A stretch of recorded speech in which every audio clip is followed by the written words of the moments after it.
This is the Wifed Up Now What podcast. I'm Coriel, and this conversation is all about marriage management advice for millennial wives.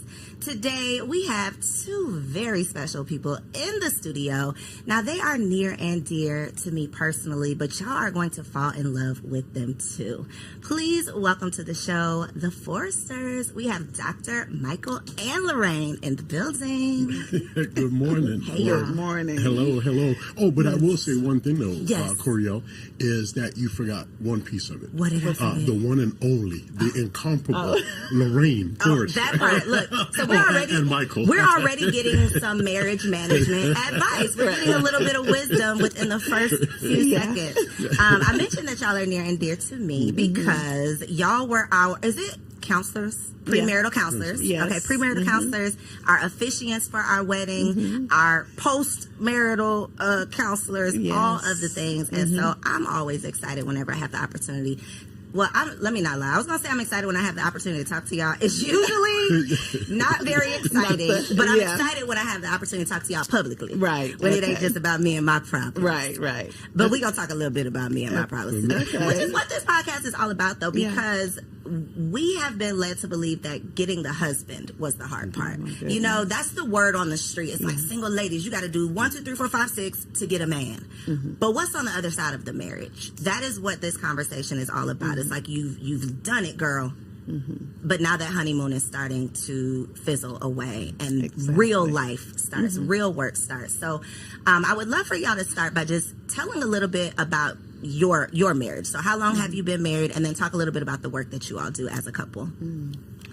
And well, I'll just say, to you as well, you guys are very near and dear to our heart as well. Yes, definitely. We consider you to be some of our adopted children. Thank you. You've been adopted into the family. Definitely love you guys. And, Love you too. we definitely appreciate you having us here. Of course. And I think I'm going to defer to my wife because she tells this story so much Oh my goodness. What story? better than I do. But I will say, though, that, one of the things that I just really cherish, we met 42 years ago.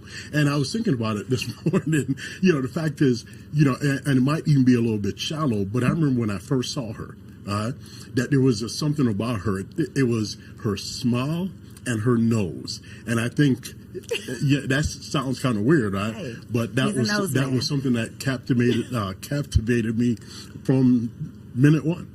Yeah. I'm going to let you go ahead and finish. And he's still got this smile on his face, baby. And he loves to play with my nose.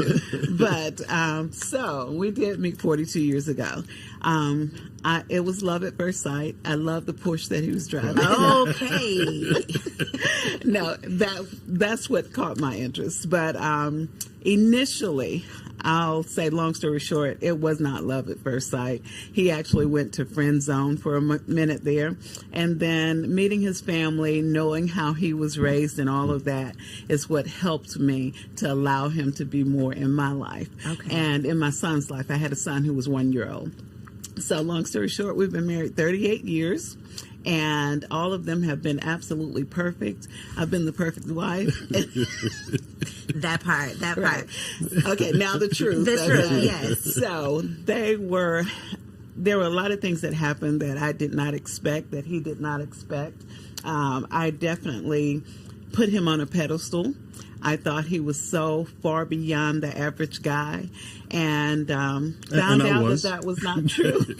Found out that was not true, and which is why we do what we do. We ran into some very difficult times that included my non-negotiables. Yes. Oh my gosh, you just said so much to unpack because I know some of those difficult parts. They don't know some of those difficult parts, but I want to talk through some of them because the expectation that we have when we enter marriage is what leads us astray a lot of times. Not only is it our own personal expectation, sometimes we don't even really know what our expectation is, and then we get there and it's like, well, this ain't what I thought, but I didn't really think about anything. So we don't really know our expectation, and if we don't know it, we can't communicate our expectations so that our partner could actually meet our expectation. Exactly. What do you feel is a realistic expectation for a woman becoming a wife? Like, what should her real expectation be? Because a lot of us enter marriage and it's like, wait a minute, hold on. This ain't what I thought it was. Yeah, there are several things. Number one, expect that things are going to change, period. And all of those ideas about things will ultimately go smoothly because we love each other and we're pretty much on the same page when we say I do. But the reality is, first of all, you need to do premarital counseling before you say I do. And that way, some of the topics will be discussed. So you'll have an idea of what you're getting into. And then once you get into the marriage, to understand that things are not going to always go smoothly. Finances need to be considered, how you manage your finances, how you manage blending family and friends. You need to also consider your sex life, your spirituality.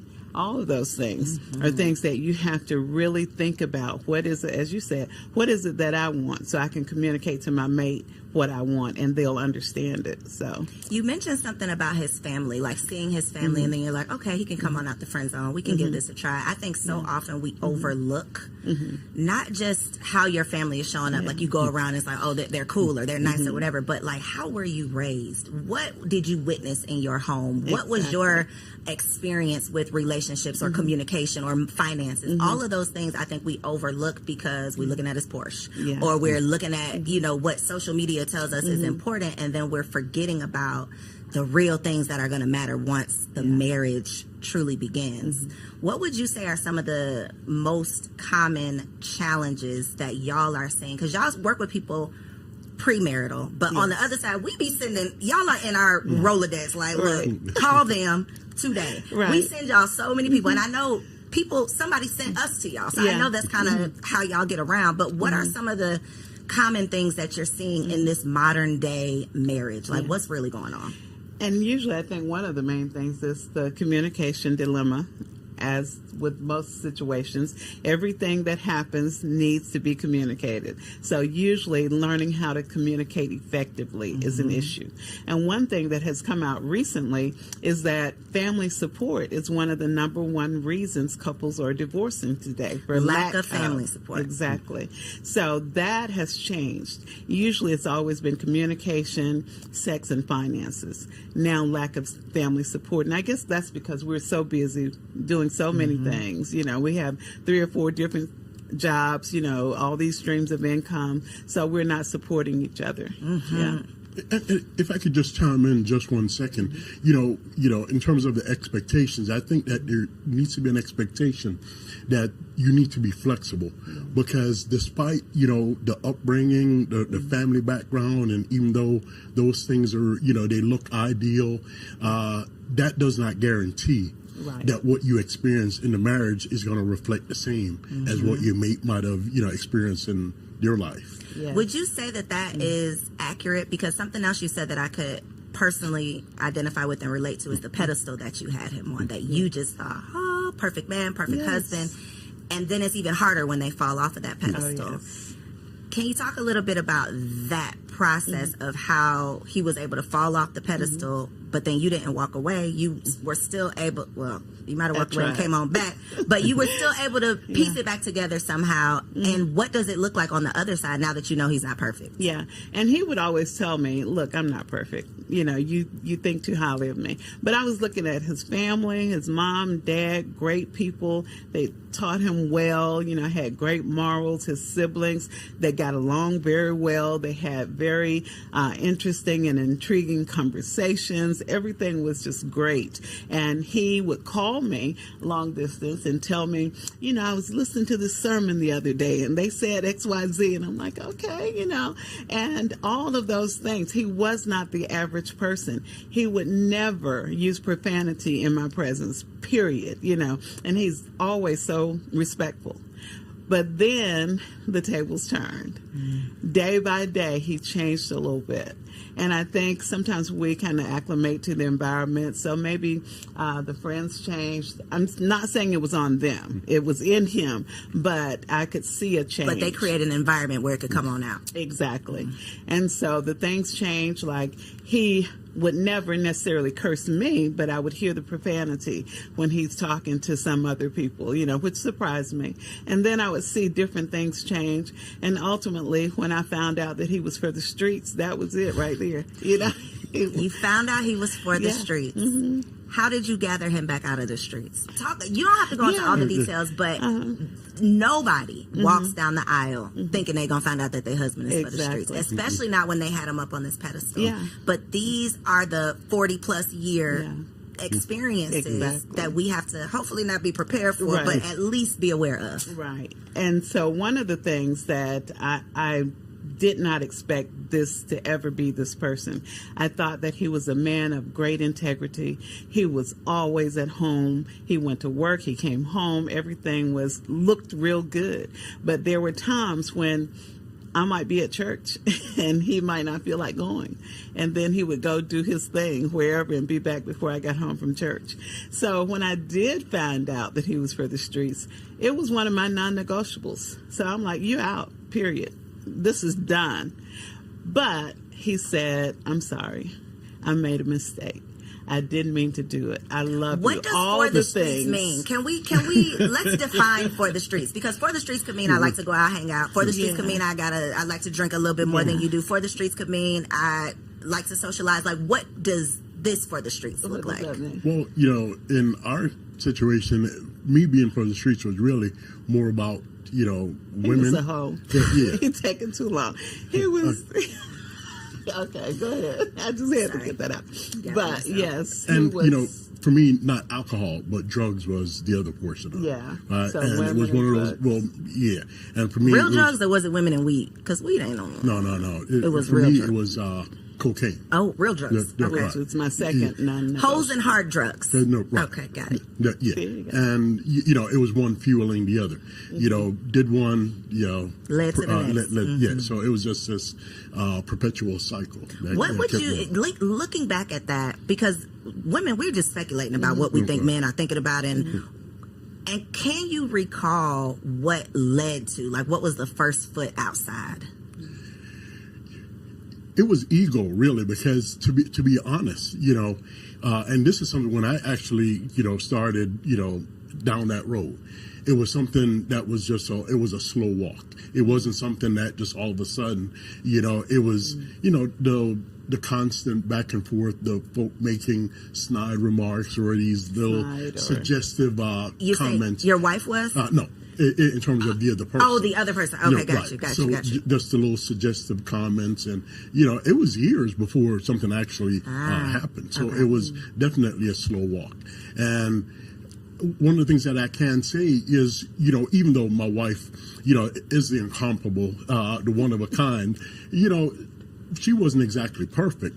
But there was nothing at home that I could say, well, this is my reason or this is my excuse for doing whatever. It was never a situation where, because of what she did, caused me to go there. That's the part that gets us, though, because we be at home cooking the dinner thinking everything is cool, and then we see something, or then we get that feeling in our stomach, or then, and then we find out that he is for the streets, and it's like, but wait a minute, I thought everything was good at home.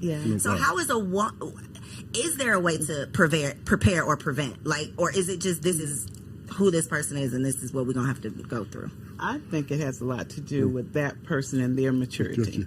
Not anything that anybody else can do, but it's where they are, whether they're mature or whether they decide to be a person of integrity. And for me, I had to come to the realization that, especially during that phase of my life, it was, and I'll just kind of go back to the Bible. It says when I was a child, I did as a child.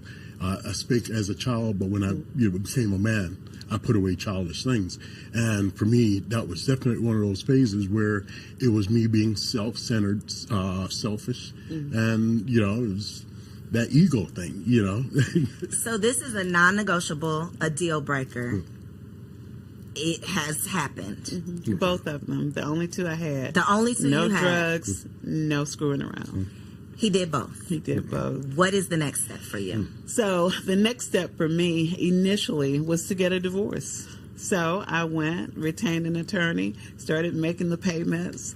And then before that, I found out I was pregnant before I completed the payments. So I'm pregnant. Okay. this child needs to understand who their father is. He's not all that terrible. He can do better. So he got back on the track. He's doing everything right. Then I find out again, he's screwing around again. Same person. Yes. Same person. I almost jumped out of this seat. Yes. Okay, go ahead. I'm sorry. So then I started paying the attorney. After a while, stopped the proceedings. He got back on track. Everything was fine. That happened twice. Third time, I said, okay, this is it. And we had some financial problems in there, which caused me to stop paying the attorney. But the third time, we got to court. He signed the divorce papers. I signed the divorce papers. And the attorney was there and shared with the judge what was happening. And the judge said, a sister looked at me and said, I will not grant you a divorce. And I was thinking to myself, where's your boss? Because somebody gonna grant this divorce. Exactly. So, but she ordered us to go to counseling and come back in 6 months. But we actually got back on track and never went back to court. It was years later before they even closed the case out. Because what I discovered was that perhaps God had something different with all of these obstacles that wouldn't allow me to get out of this marriage. So I started saying, God, what do you want? And then God prompted me to change. And I did go to one counselor at our church, and she had the audacity to tell me I had some issues. No, ma'am. No, she did not. I was like, wait a minute. He's all wrong. He's the one doing wrong. Exactly. And she shared with me some of my shortcomings. So that coupled with my conversations with God, I changed my behavior, and then he could see. I think that's what helped him to see that change was possible. So as a woman in this scenario, and I'm sure this is something that comes up with your couples, how do you not internalize it and make this about you when it's obviously, something that he's dealing with? That's part one. But then part two is, how do you take accountability of maybe you're not making this a safe space at home? Maybe you do have an attitude, whatever the counselor told you, like maybe there is some things that you need to work on. How do you not blame yourself, but then also take accountability for your part in the partnership? Yeah. So initially I started to go down that hole, as most people will, what's wrong with me? Why is it that he's out seeking something else? What's wrong with me? And then I soon realized that there was nothing wrong with me. And anything that I thought was wrong, I could fix it, or be happy with it. So I did work on myself. And then I was able to say, you know what? This is his problem. He has the issue, not me. And so with me making the changes, and that's basically what the counselor told me, that I was not making it a comfortable environment at home, because I went from wondering what's my problem to, hey, look, I'm all of that and then some. So you need to recognize. So I had to tone it down a little bit. So there had to be like a happy medium. Right. But really though, in all fairness, if there were some things, in terms of her attitude or whatever, if there was something that's present and prevailing, 9 times out of 10, it was because of something that I did, right? That it wasn't making it a warm and loving environment, creating that space for me, because she was pissed off, probably, right? And then, so, how can I expect for her to be loving and kind if, I'm taking her down this, road, creating all this aggravation and this frustration. This scenario where she can't be peaceful and calm and kind all of the time. So I'm expecting her to take the blame for me stirring the water and, getting things, stirred up.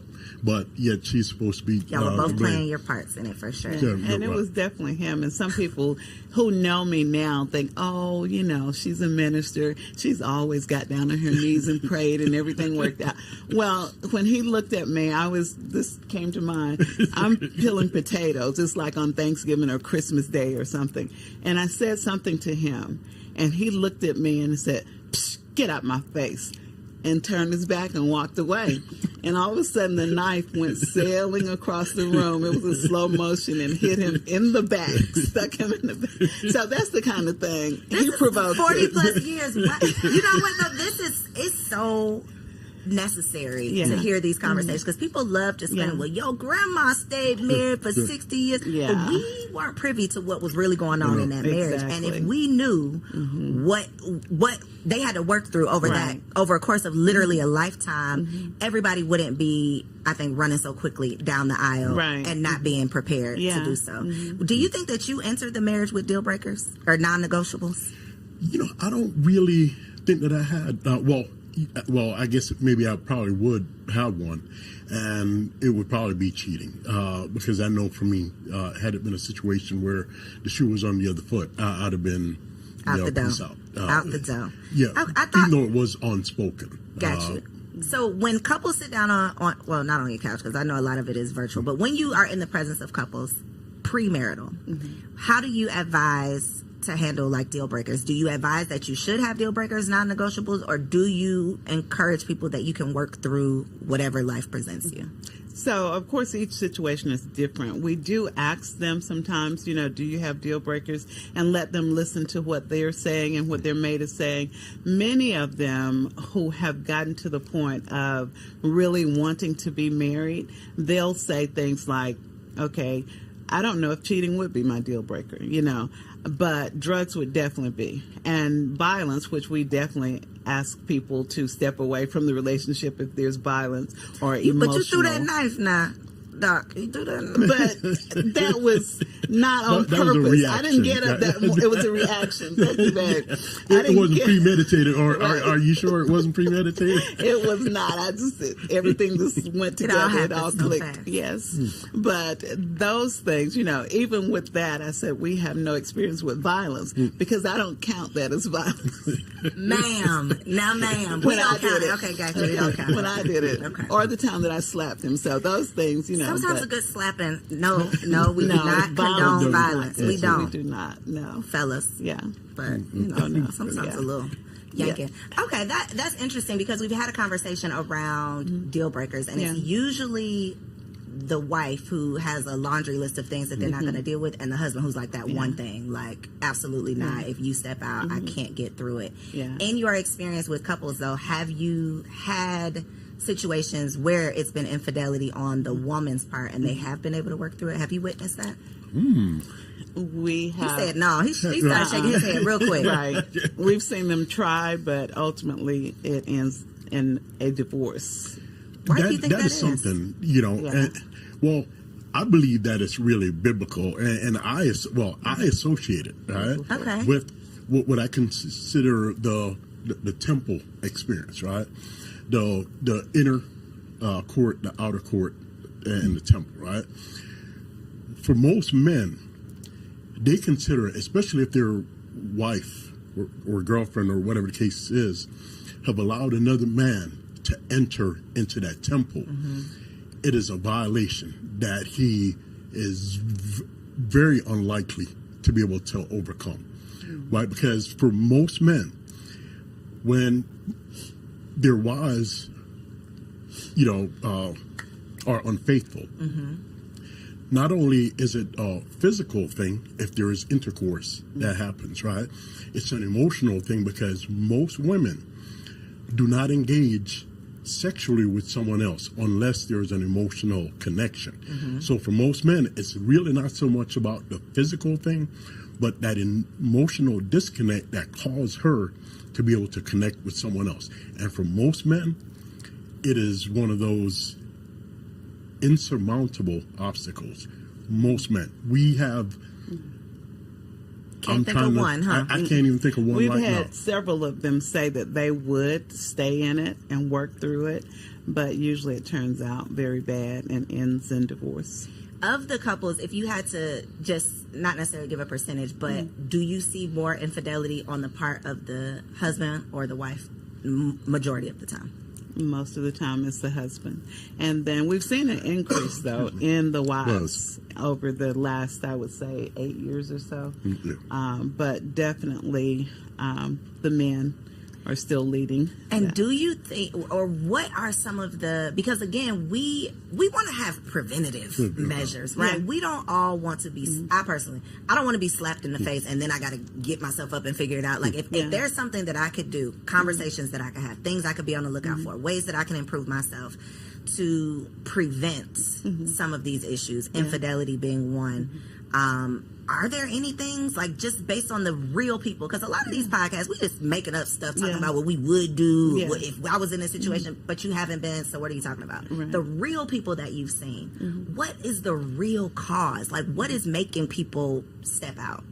And how can we prevent it? I think it's insecurity and immaturity. You know, the insecurity, that stroking and making you feel good, you know, everything can be good at home. But if I have 10 more people telling me I'm great, or even one more telling me I'm great, then that's going to pull me outside a little bit. So I think when we come into the marriage relationship, it's important that we're mature, and that we also, before we get married, that we look at those red flags, that we pay attention to them. You know, I was actually doing a show with a young lady the other day, and she talked about being at, what is it, where you go ride the go-karts, and she was rammed by her fiance, and you know, all of this was online, but she said it was a red flag for her, but she just said, oh, because why would you do that? Right. But something in her told her that this was his temperament, you know?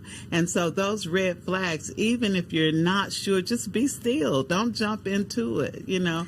So, but what about if they come on the other side of the marriage? Then you're going to get some help. And if help does not help, then you need to get out. With our situation, I did see progress. I made changes, he made changes, and daily or monthly I could see the changes. So that's what helped me to stand. Plus, I wasn't having any luck with the divorce thing.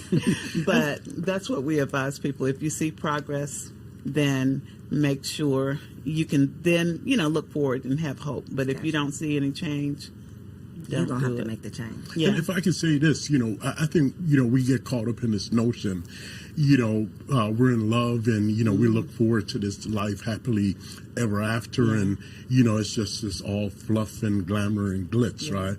When the reality, that is not the reality, right? And I think people really do need to realize that they need to going into marriage. It needs to be eyes wide open. Right, that you're not dismissing these things that are these little red flags to you, that you are addressing them up front if you can. You know, surely there are things that's going to happen, you know, because if you're going through life together, there are going to be obstacles. There are different things that's going to come up. But when there are these blatant red flags on the upside, on the front side of it, and you ignore them, that's ignorance. Right. So, you know, we definitely encourage people to go into it eyes wide open in a loving way. Right. And, you know, share your concerns or whatever. If your partner is willing to make changes or whatever, take note of that. If they're not willing to make changes, take note of that too. Exactly. Because and I remember this and I'm going to link below when y'all were on Girl Stop Playing, because I remember a part of the conversation was how a lot of times one partner is dragging the other one in, and it's like, well, if they weren't interested in premarital counseling, 9 times out of 10 on the other side of the marriage, they're not going to be willing to sit in and work on and talk through, you know, what it takes. And there's so much that you're going to have to work through and talk about, especially when we start talking about having kids. You know, throwing that into the equation. Marriage is just not all fun and games. It is not. No. And this is coming from someone who used to heavily promote, girl, I know you want to get married. Let's get together. Let's become wives. Right. Now that I'm a wife, I'm like, sis, it might not be for you, because it's motherhood and marriage. If you are not all in and committed, it's a shit show. Like, it is hard out here. So you talked about communication and intimacy, which, you know, we hear about finances, communication, intimacy. These are the challenges in marriage. One of the conversations that I've had around communication, though, is sometimes the lack of communication. So sometimes it's we don't know how to communicate, but a lot of times on a woman's part, it's I'm going to avoid some of these tough conversations. Talk about the impact that being an avoider can have in your long-term in your marriage. Yeah. And that's just like sweeping something under the rug. You know, eventually it's going to pile up, and then you got a whole lot of stuff under there.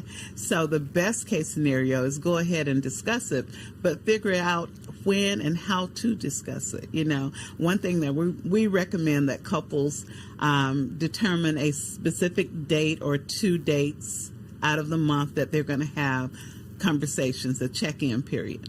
And that check-in period, then I know and my husband knows that we're going to have some tough conversation. And sometimes it might not be anything, but we still have that on the calendar. And when we do have those tough conversations, we also need to put a time limit on it. When we went through stuff, we would be up like 3 or 4 hours at night talking, you know, but do it about 45 minutes. And if you still need to say something else, then table it and say, okay, we'll address it in another couple of days. Because if you keep picking at it and one of you are not into it, you're not going to get anything positive out of it. So with communication, you're right. The lack thereof is the biggest problem. So make sure it happens. Be intentional about it. Have a check-in time. So that they don't have to do what I do. Because y'all be seeing that email come through. Corietta is scheduled at 3:34 in the morning because we didn't have this argument, and now I got to call the people. Now we got to see the people. So instead of doing that, you already have this time set aside, so it's not like I'm in trouble, because that's what it turned into. I'm telling on you. So instead of that, it's like, no, we already have this dedicated time. We're going to meet, we're going to talk, and I'm not going into it mad because it's already on the calendar. You're better than me. And I was just going to kind of add to that, you know, in terms of the communication. One of the things I know that we see a lot, right? And this happens to happen on the woman's side of it, that they don't want to have the conversation with their husbands, right? Because they don't want to upset him. They don't want to bother him. So, you know, we just kind of let things, you know. Especially early on. You know, how does that work out for you, though? It doesn't. I'm like, girl, be yourself. And then the next thing you know, you have just this major explosion, you know, because things are swept under the rug. Or you turn into like a shell of yourself because you don't want to ruffle any feathers. You don't want him to be. I was literally on the beach, y'all. You should be happy on the beach, right? You on vacation, you on the beach. On the beach in Miami, and a couple were not that far away from me, so I could hear the conversation they were having, and something had upset this husband. And the wife just kept saying, okay, but baby, you know, I want to have a good day. Like, she was really trying to diffuse it. Okay, well, let's just go to the beach. And he was just mad about whatever it was, to the point where this was like a 30-minute thing. And at the end of the 30 minutes, she's just like, well, I'm just going to go. You know, like, she was just so beaten down. Let's just go to the water. She's like dragging him, trying to hold on to his hand and make him cut to the water. He ends up going back. And it was just such an uncomfortable, awkward thing for me as a stranger to even witness. But I think it was a representation of so many marriages that I don't want to ruffle any feathers. Let me just calm you down. Let me just give you your way. Let me just... And then you end up doing yourself a disservice. How can we avoid that part of it? Is it just being assertive and standing up for yourself, or... And it's like you said at the beginning, first of all, we need to realize, what is it that I'm asking for? Because if I come to you and say, babe, I don't want you to wear blue jeans ever again. And you say, well, I think I want to wear them on Tuesday. And I said, well, okay. You know, I'm not true to myself. I need to come back with some factual information why I don't want you to wear the jeans. And I need to have that already reconciled in my mind before I approach you with that thing, you know. So then I can give you the facts as to why I have this position. And so just a lot of times we see women will say things and then they'll change so fast. And then they come back 2 weeks later with the same issue. Stand firm on it. Make sure you solidify it in your mind before you present it. And then when you present it, you have factual information that will help them to understand what you're saying and why you're saying it. And I think another part of it, too, is, you know, in terms of, you know, avoiding these type of situations in the marriage, is making sure that you're actually working on yourself, making sure that you're a whole individual, in this marriage, because if not, you'll just find yourself just being the shell of a person, not really adding any value, in the marriage, in a relationship, and that's not fair. And really to either of the persons, in the marriage, you have to be a whole person. Yeah. It's tough. It is. Because you become a half of a person real quick. Once you say I do, now you're the wife. Now you're not just the woman, you're the wife. Yeah. You got this whole nother responsibility. And then you become the mother. So now you're like a quarter of who you were. And I think that is where some of those issues come in, because it's like I got to manage all this stuff at home. To your point about the lack of family support, a lot of times the mom becomes the default parent. Now I'm stressed out. Now I got an attitude when you come through the door. Now we got something else to argue about, and all of that compounds into a tough life. Yeah. And if you are dealing with your own tough life, which most of us don't know how to deal with, we're not communicating to you. You got your own stuff going on. You're seeking whatever you're seeking to try to get through it, and then we got to come see y'all. Yeah, yeah. And scheduling is something that we don't do in marriage. We have businesses, we make appointments, we schedule things. If we schedule things in our marriage, schedule my me time, schedule your time. What about sex? Should we be scheduling sex? Yes, we definitely should schedule sex. We are dealing with multiple streams of income. We're always working. We look up and 2 weeks have passed and we haven't had sex.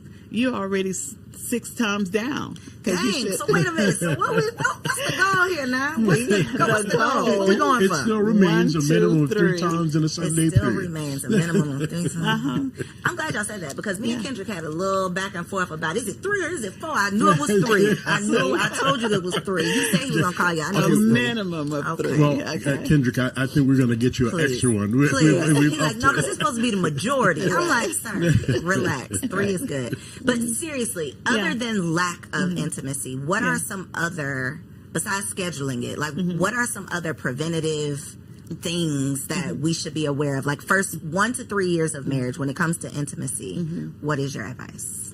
So women often say, well, I'll do it for him. Okay, he wants this. Sex is a two-way thing. Ultimately, when you get down to it, both of you hopefully are enjoying it. So embrace that mindset. This is not for him. This is for me. I enjoy it. You're looking at and thinking about things that you want to do, things you want to have done to you. That helps you to get into it.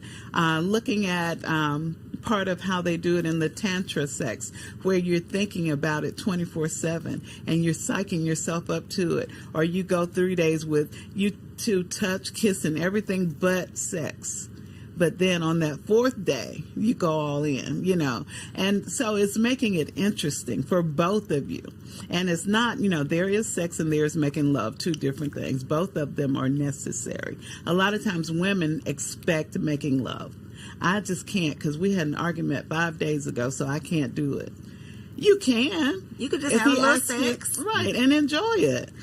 That part. So if you got an attitude, though, this is the men are from Mars, women are from Venus thing. I could piss him off at 8:05. By 8:07, he ready to go lay down. He is fine. 8:06. Look, 30 seconds later, if he pisses me off at 8:05 a.m., I might still be mad at 8:05 p.m. Like, I might just be coming down at 8:05 p.m. That is the part that I think, I'm laughing about it, but I really think this is a serious problem, because men do not understand. Like, my body almost don't work. Like, I'm going to be looking at you like, you don't want to be on top of me, and I'm looking at you like that, right? Yeah, yeah. But he's not looking at you. He don't care. Yeah, he don't care. But when years ago, somebody close to me had a terrible car accident. They were paralyzed. I get the call, and I'm like, oh my God, I'm just pretty much in shock. And I tell him, he just starts groping and I'm like, really? And what was your reason for that? He said it always made him feel better, so he thought sex would make me feel better in the moment. I was just trying to play my part, trying to help her get over this situation, trying to put her in a better state of mind. Distract you. Let me get your mind off of that. No. Wow. Yeah. Men y'all are literally from Mars, because what? Yes. Okay. That is thank Thank you for saying that because that represents what men, and I don't want to just say like y'all, but y'all brains are literally different. They are wired different from ours, and so that is a perfect example of. They just can't read the room sometimes. Right. But that was, I believe, at that time and at my stage of maturity, that was a legitimate thing for me, in terms of my thinking that this is how can I help my wife in this moment? And that's what I deflected to. I really appreciate you saying that right now, because for most women, we're like, no, hell no, you are crazy. But he was serious. He was serious. Yeah. Okay. I was very offended. I would have been offended too, but that makes it make sense. Yeah. That y'all literally, it's a totally different thing for y'all versus how it is for us. Okay. So put it on the calendar. Yes. Make it do what it do. Okay. All right. The last segment. Well, and let me say a little bit about that too. I'm not saying to women, just he might have totally disrespected you, and you're supposed to go pull your clothes off and be ready for it. I'm saying he should come back and at least apologize, and you should be able to say, well, we can pick this up 2 days from now. We'll talk about this thing. Let's go ahead you just made me and think reunite. Of something. Withholding sex. Talk about that. What comes to mind when I say withholding sex? Because that's a whole thing of like a barter, like a bargaining chip in marriage. Well, let me just start here, and I'm gonna go to the Bible on this one. The Bible says, "Do not withhold from one another, except by mutual consent, and for a predetermined amount of time, so that you don't fall into temptation, because your body no longer only belongs to you, it belongs to your mate." And I'm going to let you go ahead and take it from there. Yes. And that is true. And I have learned that withholding sex is not a good thing, because it really doesn't accomplish anything, but it serves to push the two of you further apart, And the reality is, if he's looking for sex, which most men are not looking to make love, or not always, then he can go and take things in his own hands. He can also go, and that chick who's been looking at him at work, he can go get it anyway, So why not go ahead and do it? It's healthy. Just like if you go walking together, you go running together, having sex helps you in terms of building up your heart rate. It helps you emotionally. It gives you a state of peace, So go ahead and do it. If you want to withhold something, don't fix dinner. Do something else, but don't make yourself do without enjoying sex. And, if I could say this, in terms of men being wired different, I think you did say that word, wired different. Yeah. And it just, came to my mind the fact that for most men we're probably two-way switches, women are three-way switches, and I'll put it like this, because for most men it oftentimes it's just a look or something or a touch that gets us to that point, whereas with women it's three ways.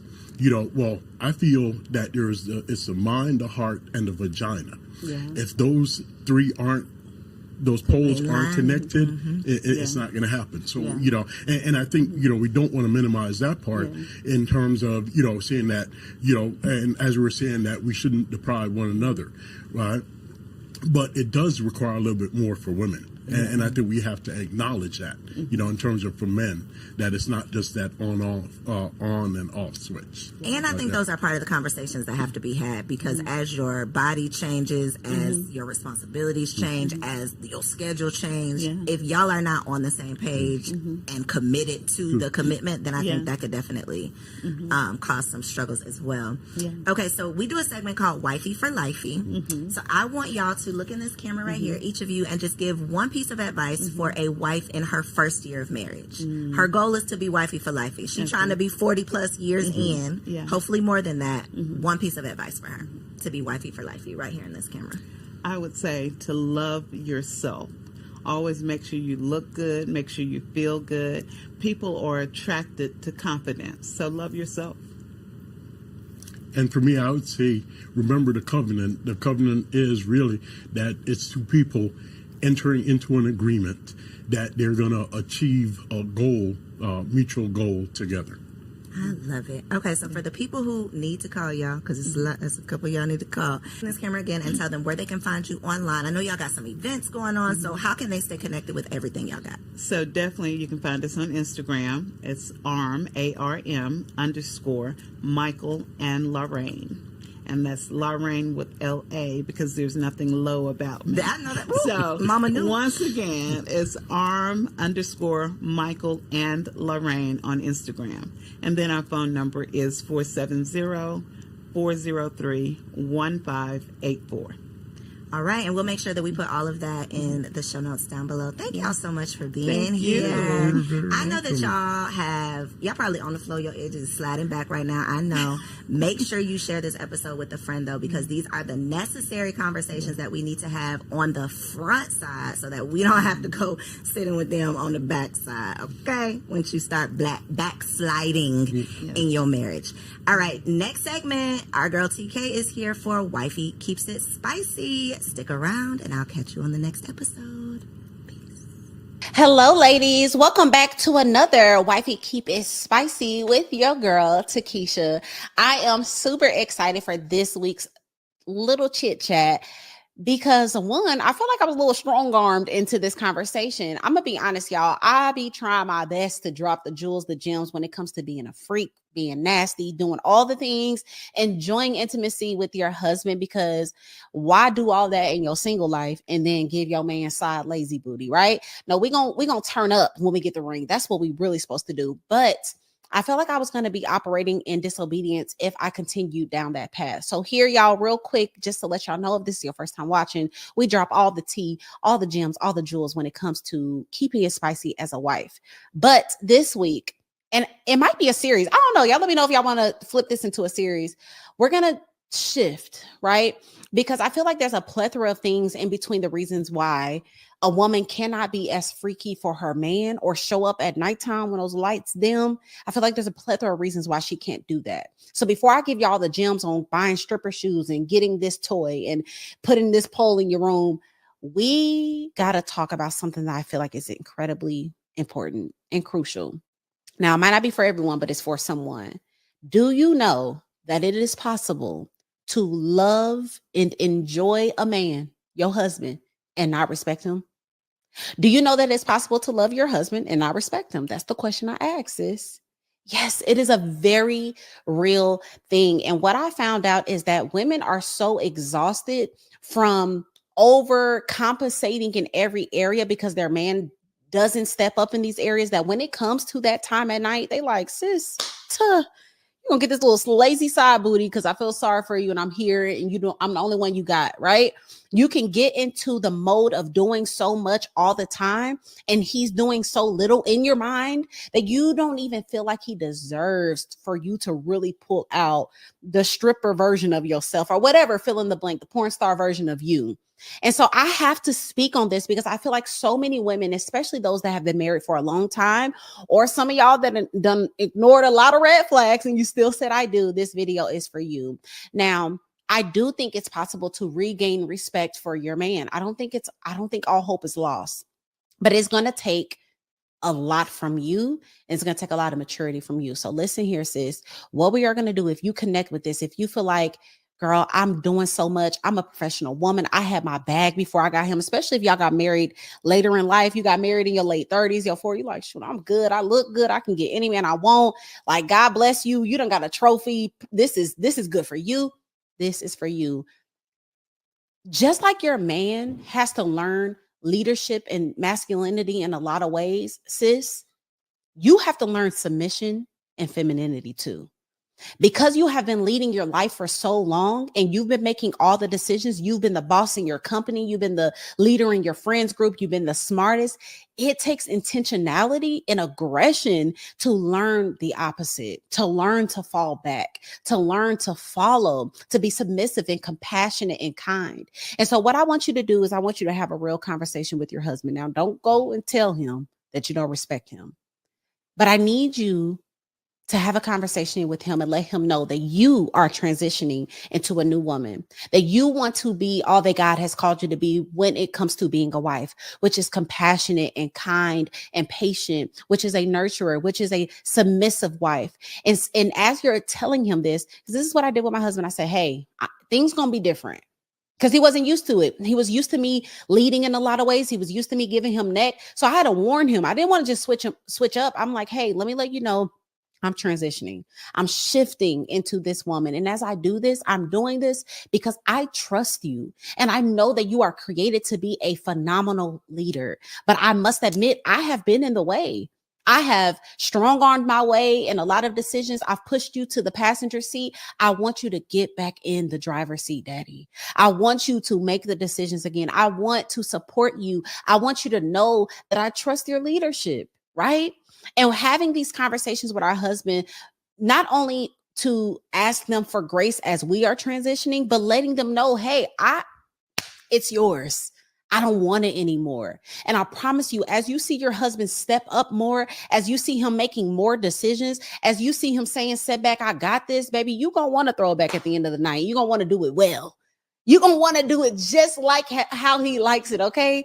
And so a lot of us have to admit, we've built a man that takes the back seat a lot because I got it. I'm good.